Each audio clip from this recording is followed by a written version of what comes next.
ਵਾਹਿਗੁਰੂ ਜੀ ਕਾ ਖਾਲਸਾ ਵਾਹਿਗੁਰੂ ਜੀ ਕੀ ਫਤਿਹ। ਸਤਨਾਮ ਸ੍ਰੀ ਵਾਹਿਗੁਰੂ ਸਾਹਿਬ ਜੀਓ।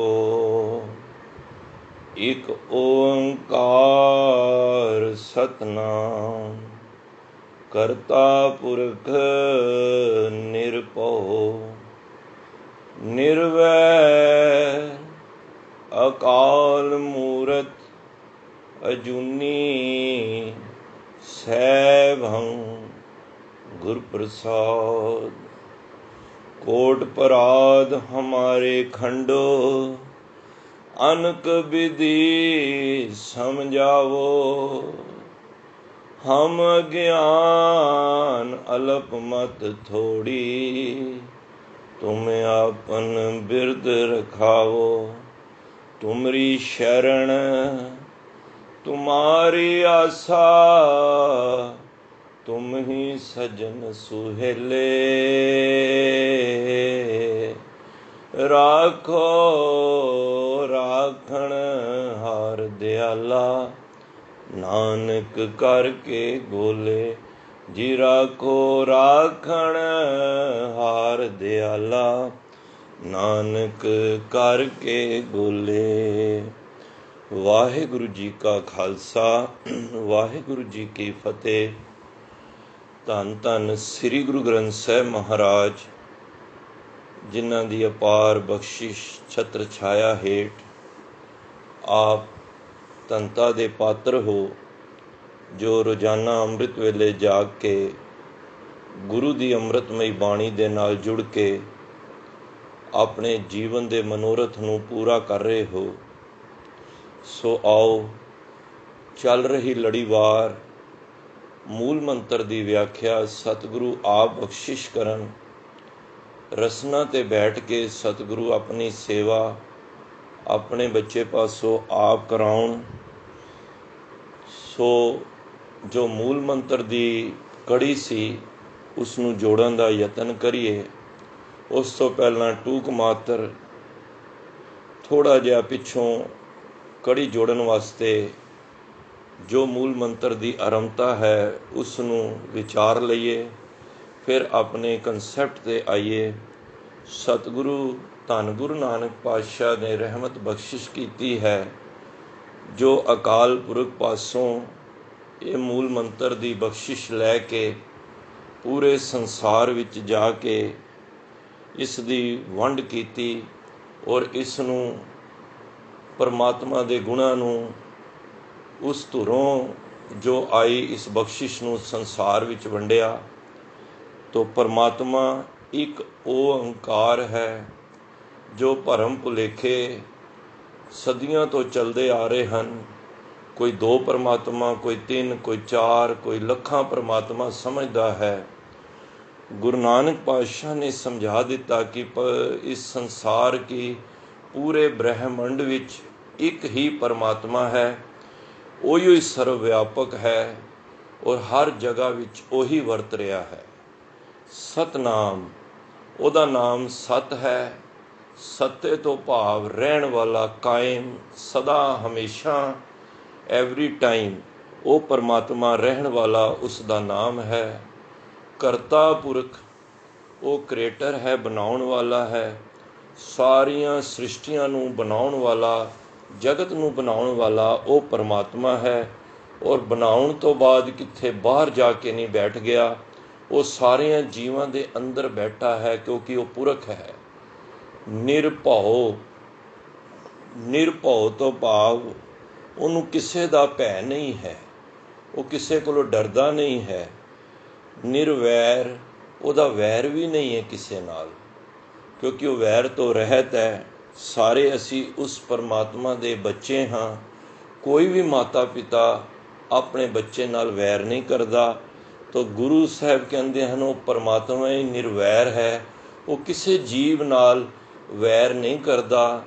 ਹਾਂ, ਪਰ ਜੇ ਜੀਵ ਹੀ ਕਰਮਾਂ ਕਰਕੇ ਪਰਮਾਤਮਾ ਤੋਂ ਵਿਛੜਦਾ ਹੈ ਤੇ ਫਿਰ ਦੁੱਖ ਪਾਉਂਦਾ ਹੈ।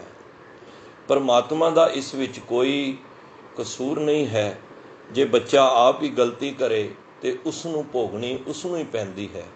ਤੋ ਪਰਮਾਤਮਾ ਤੇ ਨਿਰਵੈਰ ਹੈ। ਫਿਰ ਮਹਾਰਾਜ ਕਹਿੰਦੇ ਨੇ ਅਕਾਲ ਮੂਰਤ, ਉਹ ਕਾਲ ਸਮੇਂ ਦੇ ਵਿੱਚ ਨਹੀਂ ਆਉਂਦਾ ਪਰਮਾਤਮਾ। ਅਸੀਂ ਸਾਰੇ ਸਮੇਂ ਦੇ ਅਧੀਨ ਹਾਂ, ਸਮਾਂ ਪਾ ਕੇ ਅਸੀਂ ਸੰਸਾਰ ਤੋਂ ਕੂਚ ਕਰ ਜਾਣਾ ਹੈ। ਪਰ ਪਰਮਾਤਮਾ ਉਹ ਮੂਰਤ ਹੈ, ਉਹ ਹਸਤੀ ਹੈ ਜਿਹੜੀ ਕਦੀ ਮਿਟਣ ਵਾਲੀ ਨਹੀਂ, ਕਦੀ ਖਤਮ ਹੋਣ ਵਾਲੀ ਨਹੀਂ, ਕਦੀ ਸੜਨ ਵਾਲੀ, ਗਲਣ ਵਾਲੀ, ਜਾਂ ਇਸ ਤਰ੍ਹਾਂ ਕਹਿ ਲਓ ਮੌਤ ਤੋਂ ਰਹਿਤ ਹੈ। ਨਾ ਉਹ ਮਰੈ ਨਾ ਹੋਵੇ ਸੋਗ। ਸੋਗ ਜਿਹੜਾ ਕੋਈ ਮਰਦਾ ਹੈ ਤਾਂ ਹੁੰਦਾ ਹੈ, ਪਰ ਪਰਮਾਤਮਾ ਨੇ ਮਰਨਾ ਹੀ ਨਹੀਂ ਹੈ, ਕਿਉਂਕਿ ਉਹ ਸਦਾ ਹੀ ਰਹਿਣ ਵਾਲਾ ਪਰਮਾਤਮਾ ਹੈ। ਤੋ ਮਹਾਰਾਜ ਕਹਿੰਦੇ ਨੇ ਉਹ ਅਕਾਲ ਮੂਰਤ ਹੈ। ਆਓ ਹੁਣ 6ਵਾਂ ਜੋ ਗੁਣ ਪਰਮਾਤਮਾ ਦਾ ਸਤਿਗੁਰੂ ਨੇ ਬਖਸ਼ਿਸ਼ ਕੀਤੀ ਹੈ ਉਹ ਵੇ ਅਜੂਨੀ। ਐੜਾ ਲੱਗਣ ਤੋਂ ਭਾਵ, ਐੜੇ ਤੋਂ ਭਾਵ ਹੁੰਦਾ ਹੈ, ਜੇ ਸੰਧੀ ਵਿਛੇਦ ਕਰੀਏ, ਅੱਖਰ ਤੇ ਜੂਨੀ ਹੈ, ਪਰ ਗੁਰੂ ਮਹਾਰਾਜ ਨੇ ਪਰਮਾਤਮਾ ਵੱਲੋਂ ਐੜਾ ਲਗਾ ਕੇ ਜੂਨੀ ਅੱਖਰ ਸਾਡੇ ਵਾਸਤੇ ਆਉਂਦਾ ਹੈ। ਐੜਾ ਅੱਖਰ ਲੱਗਣ ਤੋਂ ਭਾਵ ਕਿ ਉਹ ਰਹਿਤ ਹੈ, ਉਹ ਜੂਨਾਂ ਵਿੱਚ ਪਰਮਾਤਮਾ ਨਹੀਂ ਆਉਂਦਾ, ਕਿਉਂਕਿ ਸਤਿਗੁਰ ਮੇਰਾ ਸਦਾ ਸਦਾ ਨਾ ਆਵੇ ਨਾ ਜਾਏ, ਉਹ ਅਬਿਨਾਸੀ ਪੁਰਖ ਹੈ, ਸਭ ਮੇਂ ਰਿਹਾ ਸਮਾਏ। ਉਹ ਅਬਿਨਾਸ਼ੀ ਹੈ, ਭਾਵ ਨਾਸ਼ ਤੋਂ ਰਹਿਤ ਹੈ। ਅਬਿਨਾਸੀ ਜੀਵਨ ਕੋ ਦਾਤਾ, ਸਿਮਰਤ ਸਭ ਮਲ ਖੋਈ, ਗੁਣ ਨਿਧਾਨ ਭਗਤਨ ਕੋ ਬਰਤਨ, ਬਿਰਲਾ ਪਾਵੇ ਕੋਈ। ਸੋ ਗੁਰੂ ਮਹਾਰਾਜ ਕਹਿੰਦੇ ਹਨ ਉਹ ਪਰਮਾਤਮਾ ਅਜੂਨੀ ਹੈ। ਤੋ ਐਸੇ ਪਰਮਾਤਮਾ ਨੂੰ ਅਸੀਂ ਨਮਸਕਾਰ ਕਰੀਏ। ਅਸੀਂ ਜਿਤਨੇ ਵੀ ਜੀਵ ਅਸੀਂ ਸੰਸਾਰ ਵਿੱਚ ਦੇਖ ਰਹੇ ਹਾਂ, ਅਸੀਂ ਸਭ ਜੂਨਾਂ ਦੇ ਅੰਦਰ ਹਾਂ। ਦੇਖੋ, ਸਭ ਦੀ ਮੈਨੂੰ ਖਿਮਾ ਕਰ ਦੇਣਾ, ਮੌਤ ਆਣੀ ਆਣੀ ਹੈ, ਔਰ ਅਸੀਂ ਸਭ ਜੂਨਾਂ ਦੇ ਵਿੱਚ ਹੀ ਇਹ ਆਪਣੇ ਜੀਵਨ ਨੂੰ ਬਤੀਤ ਕਰ ਰਹੇ ਹਾਂ। ਗੁਰਬਾਣੀ ਵਿੱਚ ਵੀ ਆਇਆ ਹੈ ਕਿ 84 ਲੱਖ ਜੂਨਾਂ ਦਾ ਜੋ ਇੱਕ ਪ੍ਰੋਕਸੀਮੇਟ, ਮਤਲਬ ਇੱਕ ਸਮਝ ਲਓ, ਇਸ ਤਰ੍ਹਾਂ ਸਮਝ ਲਓ ਕਿ ਇੱਕ ਆਈਡੀਆ ਹੈ ਕਿ 84 ਲੱਖ ਜੂਨਾਂ ਹਨ। ਮਹਾਰਾਜ ਵੀ ਕਹਿੰਦੇ ਨਾ 42 ਲੱਖ ਜੀ ਜਲ ਮੇ ਹੋਤੇ, ਬਿਠੁਲ ਪਹਿਲਾ ਕਾਏ ਕਰੋ। ਦੱਸਿਆ ਜਾਂਦਾ ਹੈ ਕਿ ਜਿਹੜੇ 84 ਲੱਖ ਜੂਨਾਂ ਨੇ ਨਾ, 42 ਲੱਖ ਪਾਣੀ ਵਿੱਚ ਨੇ ਤੇ 42 ਲੱਖ ਪਾਣੀ ਤੋਂ ਬਾਹਰ ਹਨ। ਇੱਕ ਮਨੁੱਖਾ ਦੇਹੀ ਵੀ ਜੂਨ ਵਿੱਚ ਆਉਂਦੀ ਹੈ, ਪਰ ਉਹਦੇ ਵਿੱਚ ਡਿਫਰੈਂਸ ਕੀ ਹੈ? ਅਸੀਂ ਵੀ ਜੂਨਾਂ ਵਿੱਚ ਹਾਂ, ਸਾਰੀ ਧਰਤੀ ਦੇ ਜੀਵ ਵੀ ਜੂਨਾਂ ਵਿੱਚ ਹਨ, ਪਰ ਸਾਡੇ ਵਿੱਚ ਫਰਕ ਇਹ ਵੇ ਕਿ ਸਾਨੂੰ ਪਰਮਾਤਮਾ ਨੇ ਇੱਕ ਗਿਆਨ, ਸੋਝੀ, ਸਮਝਣ ਵਾਸਤੇ ਜੂਨ ਨੂੰ ਸਾਨੂੰ ਇਹ ਇੱਕ ਗਿਆਨ ਦਿੱਤਾ ਹੈ, ਇੱਕ ਦਿਮਾਗ ਕਹਿ ਲਓ ਸਾਡੇ ਨੂੰ ਇੱਕ ਦਿੱਤਾ ਹੈ ਐਸਾ ਕਿ ਜਿਹਦੇ ਨਾਲ ਅਸੀਂ ਚੰਗੇ ਤੇ ਮਾੜੇ ਦੀ ਪਹਿਚਾਣ ਕਰ ਸਕਦੇ ਹਾਂ। ਤੋ ਗੁਰੂ ਮਹਾਰਾਜ ਕਹਿੰਦੇ ਹਨ ਕਿ ਪਰਮਾਤਮਾ ਅਜੂਨੀ ਹੈ। ਸਾਰੀਆਂ ਜੂਨਾਂ ਪਰਮਾਤਮਾ ਨੇ ਬਣਾਈਆਂ ਨੇ, ਪਰ ਪਰਮਾਤਮਾ ਜੂਨਾਂ ਦੇ ਵਿੱਚ ਵੀ ਰਹਿੰਦਾ ਹੈ, ਪਰ ਆਪ ਅਜੂਨੀ ਹੈ।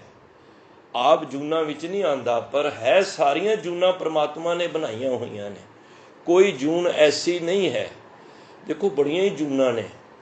ਅਸੀਂ ਮਨੁੱਖਾ ਦੇਹੀ ਕੋਈ ਐਵੇਂ ਨਹੀਂ ਮਿਲ ਗਈ।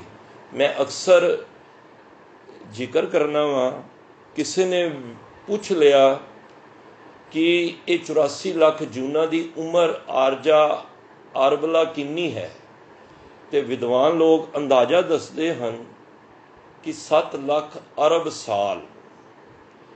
ਇਤਨਾ ਵੱਡਾ ਅਸੀਂ ਦਾਇਰਾ ਕੱਟ ਕੇ ਕੁਝ ਸਮਾਂ ਅਸੀਂ ਮਨੁੱਖਾ ਦੇਹੀ ਵਾਸਤੇ ਸਾਨੂੰ ਮਿਲਿਆ ਹੈ। ਕਈ ਜਨਮ ਭਏ ਕੀਟ ਪਤੰਗਾ, ਪਤਾ ਨਹੀਂ ਕੀੜੇ ਪਤੰਗੇ ਕਈ ਜਨਮਾਂ ਤੋਂ, ਕਈ ਜਨਮ ਪੰਖੀ ਸਰਪ ਹੋਇਓ, ਸੱਪ ਬਣੇ। ਸੱਪ ਦੀ ਕਿੰਨੀ ਕਿੰਨੀ ਆਰਜਾ ਹੁੰਦੀ ਹੈ, ਪੇੜਾਂ ਤੇ ਲਟਕੇ ਹੁੰਦੇ ਹਨ। ਪੜੀ ਦਾ ਨਾ, ਹਰ ਬਿਸਰਤ ਸਦਾ ਖੁਆਰੀ, ਤਾਂ ਕੋ ਧੋਖਾ ਕਹਾਂ ਵਿਆਪੇ, ਜਾ ਕੋ ਓੜ ਤੁਹਾਰੀ, ਬਿਨ ਸਿਮਰਨ ਜੋ ਜੀਵਨ ਬਲਣਾ, ਸਰਪ ਜੈਸੇ ਅਰਜਾਰੀ। ਇਸ ਤਰ੍ਹਾਂ ਬਤੀਤ ਸਰਪ ਦੀ ਉਮਰ ਬਹੁਤ ਲੰਬੀ ਦੱਸੀ ਜਾਂਦੀ ਹੈ। कई जन्म भय कीट पतंगा, कई जन्म गज मीन कुरंगा, कई वारी हाथी बने, कई वारी असी मच्छियां बने, कई वारी हिरण बने, कई जन्म पंखी सरप होयो, कई जन्म हैवर बृख जोयो। कितनियां कितनियां असी जूना तो पा चिरंकार, महाराज कहते ने किन्नी देर बाद जाके चिरंकार ये दे संजरिया। इन्नियां जूना तो बाद असी इस मनुखा देही विच आए हाँ। है तो यह भी जून है, पर इस जून की एक खासियत है कि इस जून दे विच असी परमात्मा का नाम जप के असी भी अजूनी हो सकने हाँ। देखो कोई बंदा ऐसा नहीं है, मैं पहला कहा, जिसकी मौत नहीं होनी, सब दी होनी है। असी संसार विच आए बाद चों हाँ, पहला साड़ी मौत लिखी गई है कि मौत कद होनी है। मरण लिखाए मंडल में आए, जन्म पदार्थ दुबदा खोवे, आपस न चीनस भ्रम रोवे। असी मरण लिखा के, भाव की मौत लिखा के तां इस मंडल इस जगत विच आए हैं। कोई ऐसा बंदा नहीं है जिहड़ा संसार विच रहना ही है। उसने जो आया सो चल सी, सब कोई आई वारी है। जिन्हें आया है उसका जाना लाजमी है। गुरु तेग बहादुर बाबा जी कहते ना, जो उपजियो सो बिनस है।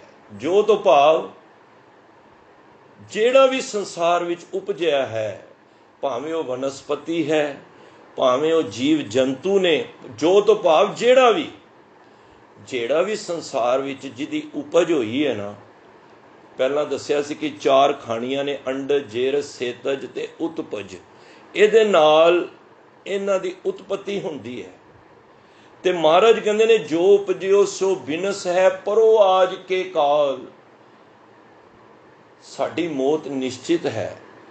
नानक हर गुण गाए ले, छाड़ सगल जंजाल। ये सानू दस रहे ने, गुरु साहब सानू दस रहे ने कि ये जूना दे विचों तनु सिरमौर जून मिली है। इस धरती में तेरी सिकदारी, अवर जोन तेरी पनहारी। ये धरती दा तनु सरदार बना के, एक तनु रुतबा दे के, जीव नू रुतबा दे के। देखो इतना मान किसी पशु पक्षी, किसी होर जीव जंतु नू नहीं मिलता। ये धरती च तैनूं सरदार बना के भेजिया है। पर गल वखरी है कि तेरियां करतूतां ऐसियां ने, करतूत पशु की मानस जात। इस धरती में तेरी सकदारी, अवर जोन तेरी पनहारी। ये जिन्नियां जूना ने ना, तेरा पानी भर रही ने। भाव कि हर एक जून नूं बंदे ने वस विच कर लिया, सरदार है। पर जे सरदार बनाया वे इस धरती का, तो साडा फर्ज बनता है असी उहदे काम भी करिए। देखो किसी कुत्ते घोड़े नूं, शेर नूं संगत विच आउण दी इजाजत नहीं होंदी। देखिया कदी कोई? पर एक जीव है जिहड़ा परमात्मा दे नाल, परमात्मा दी गुण गा भी सकता है, गुण सुन भी सकता है, बोल भी सकता है। बोले अमृत बाणी, महाराज कहते जिन्नी कहे नानक सदा गावो। उहदी उस परमात्मा दे गुण गाओ जे जूना विचों निकलना है। मनु ना किसी ने एक ने सवाल कर दिता। सवाल बड़ा खूबसूरत सी। कहंदा वीर जी तुसी जूना की गल कर रहे हो, तो जूना विच ते फिर गुरु नानक देव जी भी तो जन्म लिया, माँ के कुख तो आए ने, गुरु गोबिंद सिंह महाराज भी आए ने। दसो ये जून चों नहीं आए? मैं क्या गल तो तेरी ठीक है, तू तेरी सोच के हिसाब नाल तो ठीक है, पर गुरबाणी ये नहीं कहती। देखो ठीक है जीव आए असी सारे जूना विचां, पर जिहड़े गुरु पीर आउंदे ने ना, ये समझ लो परमात्मा अपना रूप धार के संसार विच आउंदा है। निरंकार दा चित कीता कि मैं संसार विच आके लोगों का उद्धार करना है, तो वो गुरु नानक दे रूप विच आए। आप नारायण कलातार जग में परवरियो, निरंकार आकार जोत जग मंडल करियो। जद परमात्मा का चित किया, भट्ट साहब कहते ने आप नारायण, आप परमात्मा कलाधार जग विच आके इस संसार विच नानक का रूप धार के आ गए। उन्हें आकार निरंकार आकार जोत, एक आकार निरंकार जिहड़ा सी, उन्हें गुरु नानक का रूप धार के संसार विच आ गया।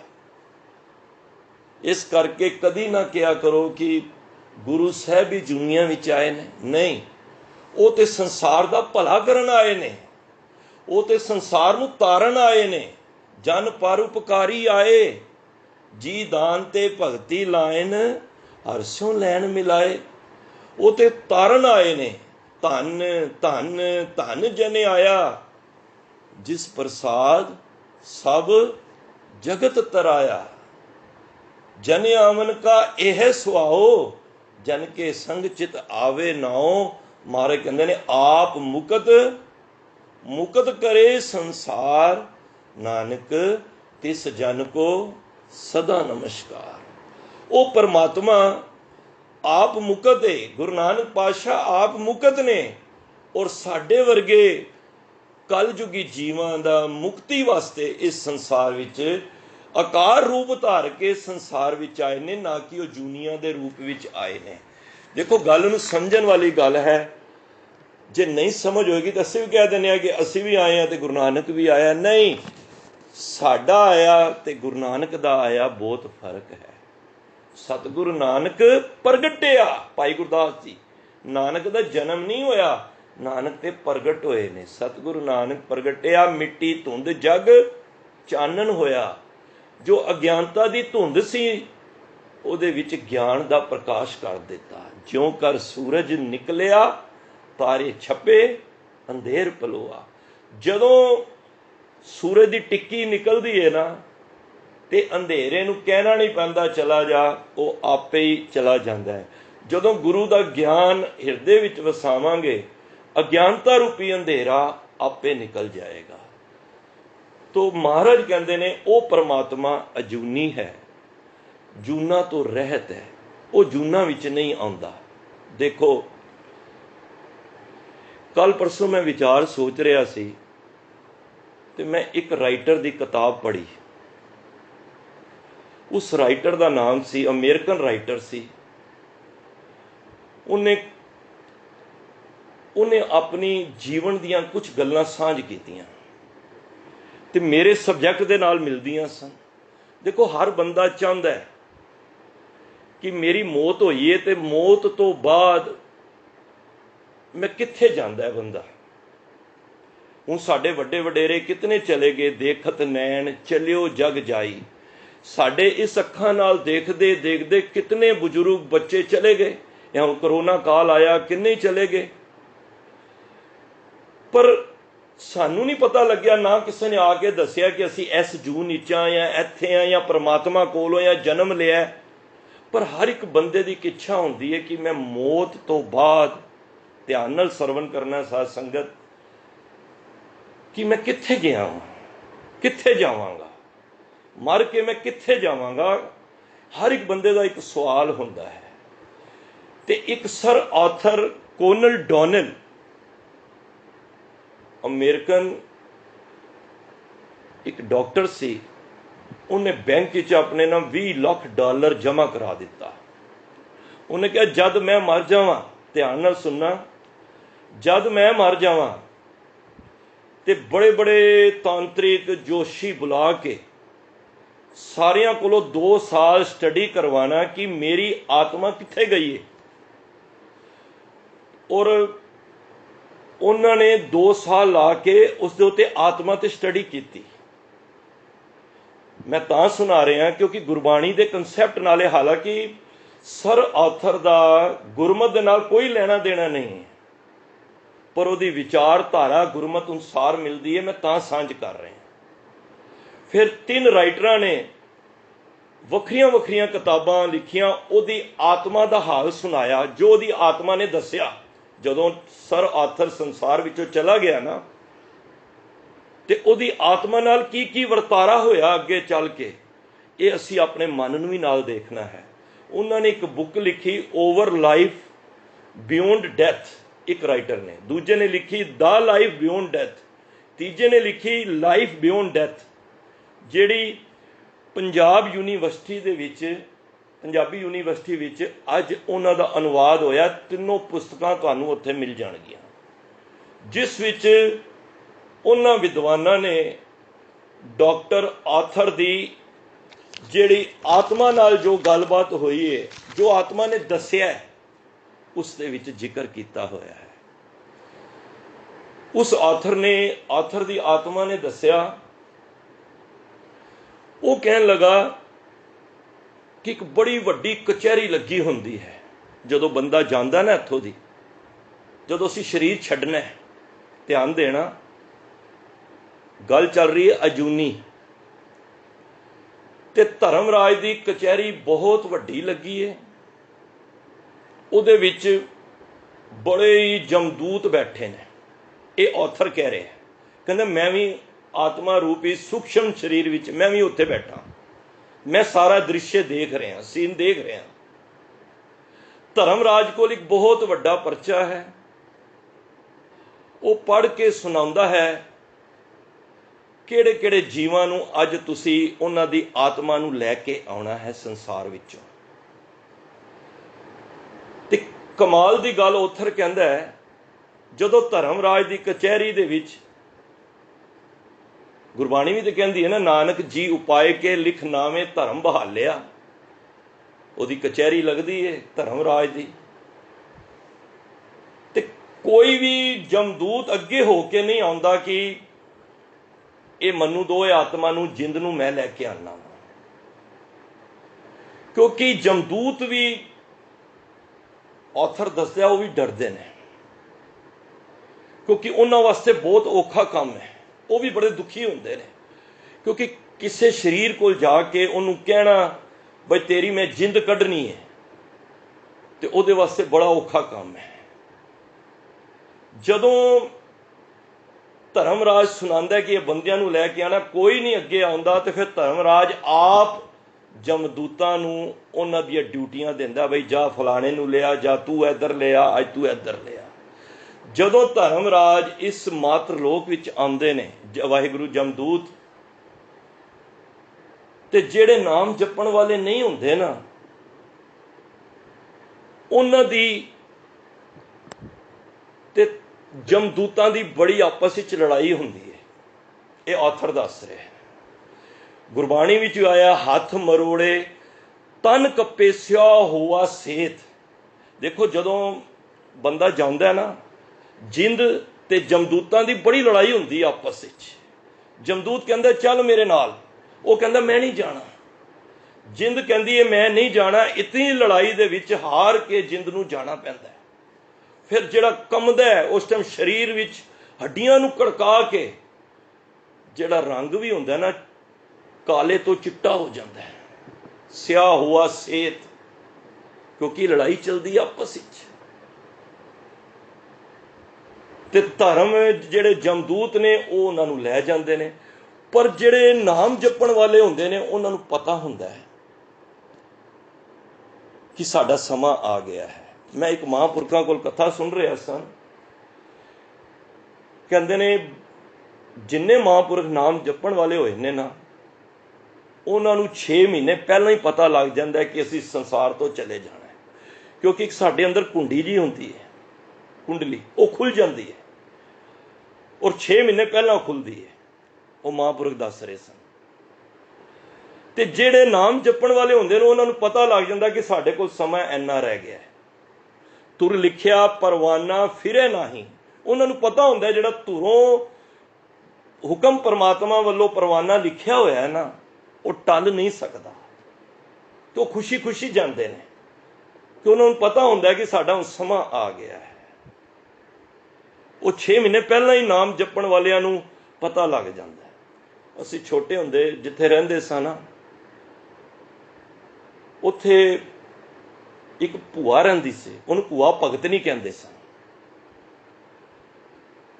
ਛੋਟੀ ਉਮਰ ਵਿੱਚ ਹੀ, ਪਹਿਲਾਂ ਬੜੀ ਪੁਰਾਣੀ ਗੱਲ ਹੈ, ਮੈਂ 69 ਦੀ ਗੱਲ ਕਰ ਰਿਹਾ, ਪਹਿਲਾਂ ਬਾਲ ਵਿਧਵਾ ਹੋ ਜਾਂਦੀਆਂ ਸਨ।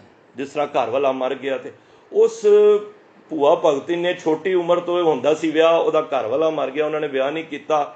ਸਾਰੀ ਉਮਰ ਉਹਨਾਂ ਨੇ ਗੁਰੂ ਸਾਹਿਬ ਦੀ ਸੇਵਾ ਕੀਤੀ, ਔਰ ਅੱਜ ਤੱਕ, ਹਾਲਾਂਕਿ ਉਹਨੇ ਡੈਥ 69 ਵਿੱਚ ਅਕਾਲ ਚਲਾਣਾ ਉਸ ਬੀਬੀ ਨੇ ਕੀਤਾ, ਅਜੇ ਤੇ 4 ਸਾਲ ਦੀ ਉਮਰ ਸੀ ਮੇਰੀ, ਪਰ ਅੱਜ ਤੱਕ ਉਹਨਾਂ ਦੀ ਬਰਸੀ ਮਨਾਈ ਜਾਂਦੀ। ਉਸ ਬਰਸੀ ਦੇ ਉੱਤੇ ਹਜ਼ਾਰਾਂ ਦਾ ਇਕੱਠ ਹੁੰਦਾ ਹੈ। ਤੇ ਮੈਨੂੰ ਯਾਦ ਹੈ, ਮੈਂ 4 ਜਾਂ 5 ਸਾਲ ਦਾ ਸੀ ਜਦੋਂ ਉਹਨਾਂ ਦੇ ਸਵਾਸ ਨਿਕਲਣੇ ਸਨ।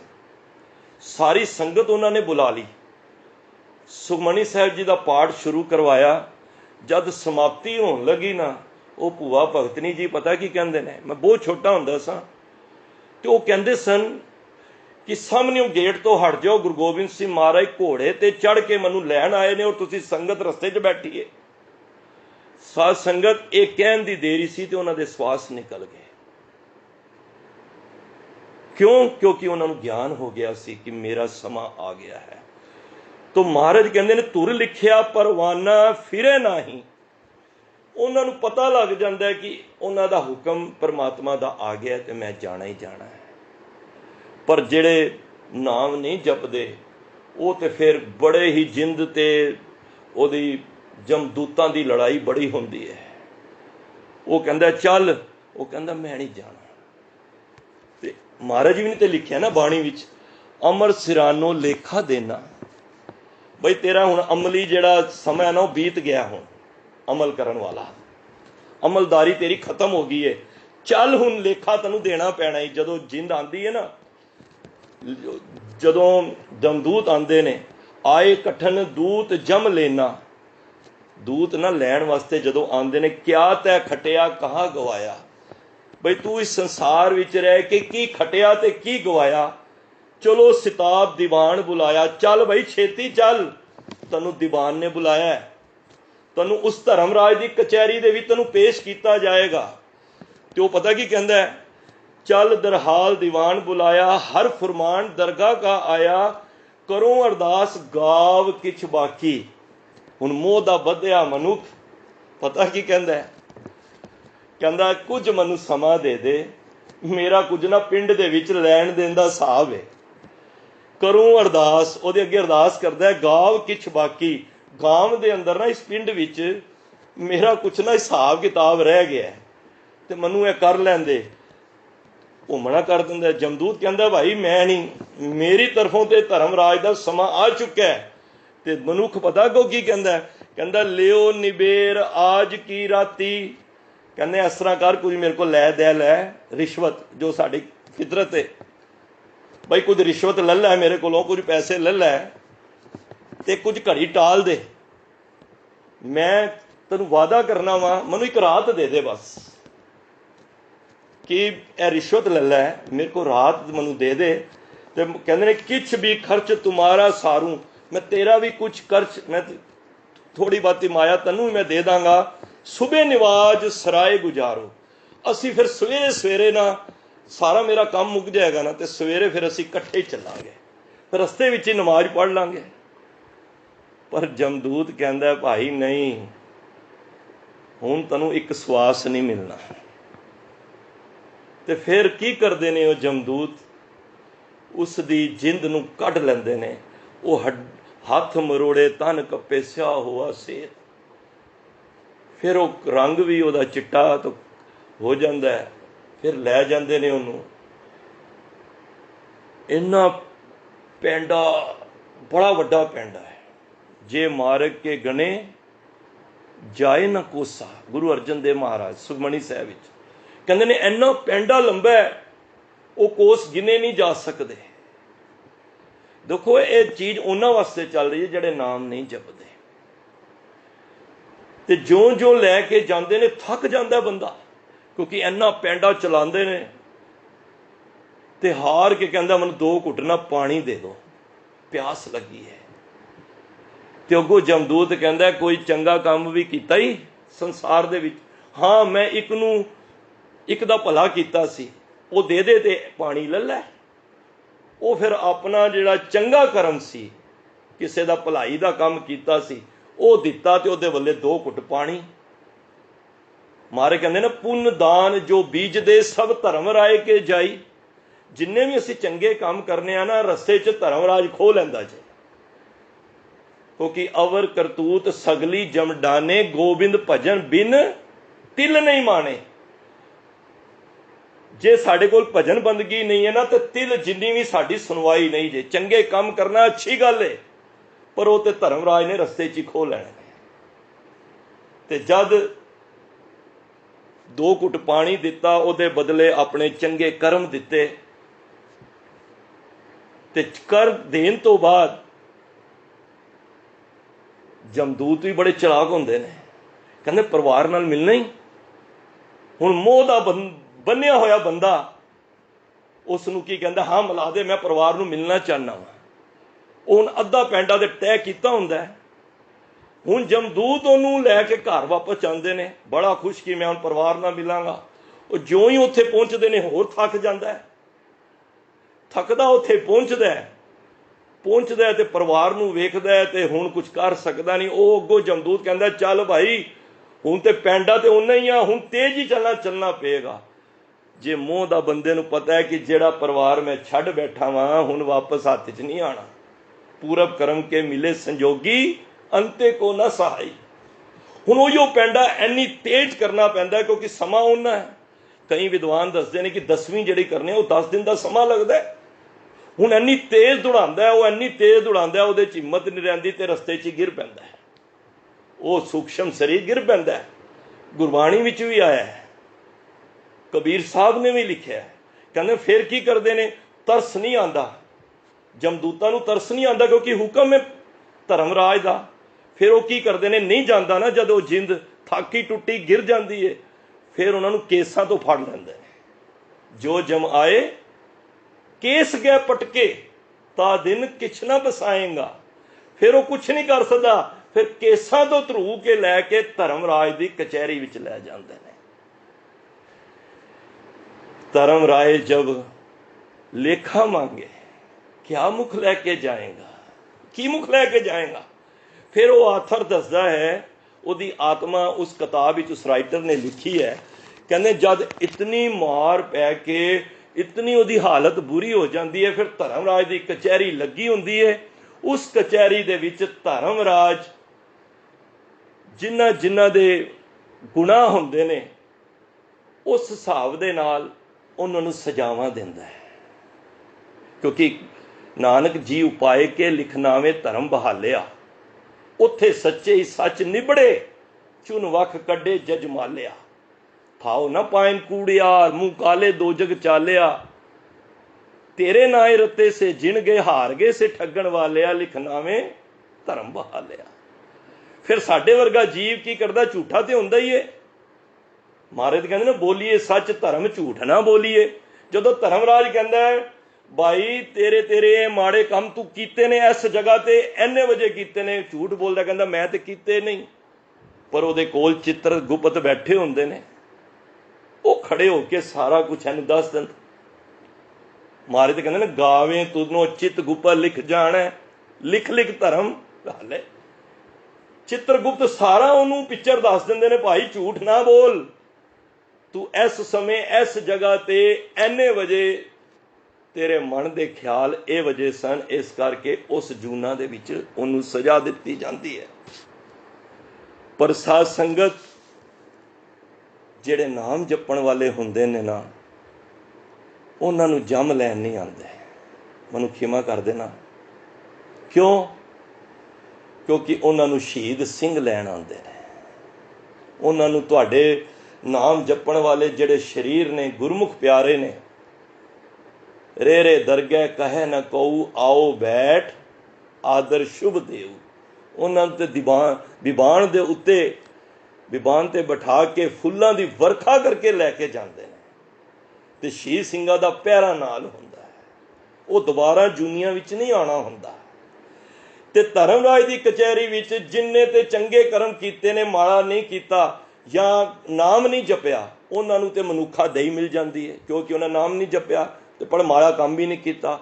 ਜਿਨ੍ਹਾਂ ਨੇ ਮਾੜੇ ਕੰਮ ਕੀਤੇ ਨੇ, ਜਿਨ੍ਹਾਂ ਨੇ ਠੱਗੀਆਂ ਮਾਰੀਆਂ ਨੇ, ਹੋਰ ਮਾੜੇ ਕੰਮ ਵਿਕਾਰ ਕਮਾਏ ਨੇ, ਉਹਨਾਂ ਨੂੰ ਫਿਰ ਜੂਨਾਂ ਵਿੱਚ ਪਾ ਦਿੰਦਾ ਹੈ। ਪਰ ਜਿਨ੍ਹਾਂ ਨੇ ਮਾੜੇ ਕੰਮ ਨਹੀਂ ਕੀਤੇ ਪਰ ਨਾਮ ਨਹੀਂ ਜਪਿਆ, ਉਹਨਾਂ ਨੂੰ ਫਿਰ ਅਗਲਾ ਜਨਮ ਮਨੁੱਖ ਦਾ ਦਿੰਦਾ ਹੈ। ਪਰ ਜਿਹੜੇ ਨਾਮ ਜਪਣ ਵਾਲੇ ਹੁੰਦੇ ਨੇ, ਉਹਨਾਂ ਨੂੰ ਪਰਮਾਤਮਾ ਵਿਵਾਨ ਭੇਜ ਕੇ ਸ਼ਹੀਦ ਸਿੰਘਾਂ ਦੀ ਅਗਵਾਈ ਵਿੱਚ ਉਸ ਜੀਵ ਆਤਮਾ ਨੂੰ ਪਰਮਾਤਮਾ ਦੀ ਦਰਗਾਹ ਵਿੱਚ ਲੈ ਕੇ ਜਾਂਦਾ ਹੈ। ਉਹਨੂੰ ਕਹਿੰਦੇ ਨੇ ਅਜੂਨੀ। ਉਹ ਫਿਰ ਜੂਨਾਂ ਵਿੱਚ ਨਹੀਂ ਆਉਂਦਾ, ਉਹ ਪਰਮਾਤਮਾ ਦਾ ਰੂਪ ਹੋ ਜਾਂਦਾ ਹੈ। ਤਾਂ ਪਾਤਸ਼ਾਹ ਗੁਰੂ ਨਾਨਕ ਅੱਜ ਕਹਿ ਰਹੇ ਹਨ ਕਿ ਅਸੀਂ ਵੀ ਅਜੂਨੀ ਬਣਨਾ ਚਾਹੁੰਦੇ ਹਾਂ, ਤੇ ਫਿਰ ਤੂੰ ਪਰਮਾਤਮਾ ਦਾ ਨਾਮ ਜਪ।